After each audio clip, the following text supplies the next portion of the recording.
लोकसभा में हंगामा मच गया तब जब गृह मंत्री अमित शाह ने 3 विधेयक पेश किए, जिसके अनुसार यदि प्रधानमंत्री या मुख्यमंत्री 30 दिनों तक किसी गंभीर अपराध के कारण न्यायिक हिरासत में रहे तो उन्हें पद से हटाया जा सकता है।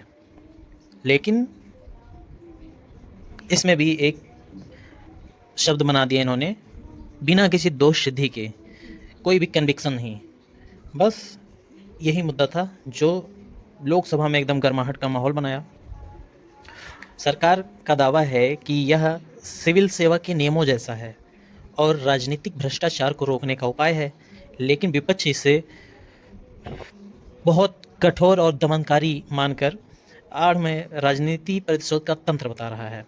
कांग्रेस नेता शशि थरूर ने इसे असंवैधानिक और तांत्रिक करार दिया, कहते हुए कि गलत काम करने वाले को सजा मिलनी चाहिए, लेकिन संविधान का प्रयोग राजनीतिक प्रतिशोध के लिए गलत है।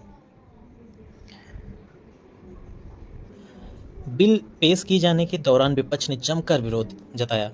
विपक्षी सांसदों ने गृह मंत्री अमित शाह की ओर कागज के गोले चलाए और सदन में अव्यवस्था मचाई। अब रही बात इस पे चर्चा करने की कि ये क्यों सही लग सकता है। फाइनली अगर देखा जाए तो भ्रष्टाचार को रोकने और नैतिक राजनीति सुनिश्चित करने का प्रयास करेगा। जैसे सरकारी अफसर पर एक गाइडलाइन होती है, उसी तरीके से नेताओं पर भी सख्ती ज़रूरी होनी चाहिए। और अगर बात करें तो ये गलत क्यों है, तो सबसे बड़ा कारण है कि बिना दोषी साबित हुए ही इसमें सज़ा दिया जा रहा है, जो कि संविधान के खिलाफ है।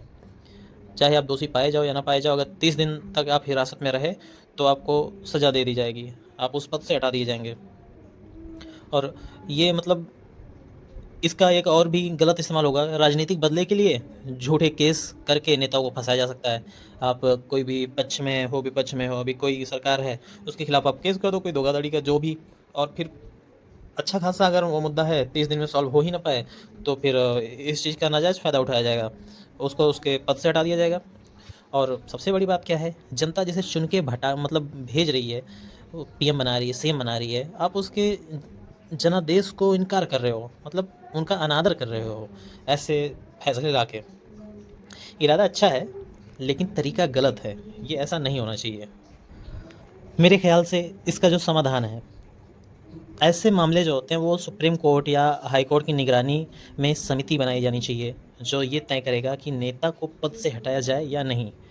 और ये जो 30 दिन की सीमा है, इसको बढ़ा करके और जो केस की गंभीरता के आधार पर निर्णय लिया जाए, ना कि आप 30 दिन में कोई डिसीजन नहीं है, कोई दोष सिद्धि या कुछ निकल के नहीं आया, आप उसको हटा दो। तो ये दोनों चीज़ें होनी चाहिए। एक तो टाइम बढ़ाया जाए, जैसे उसका मैटर हो, जो आरोप हो उसकी गंभीरता कैसी है, उस हिसाब से दिन की सीमा तय करनी चाहिए। और ये चीज़ें होनी चाहिए हमारे सुप्रीम कोर्ट की निगरानी में होनी चाहिए।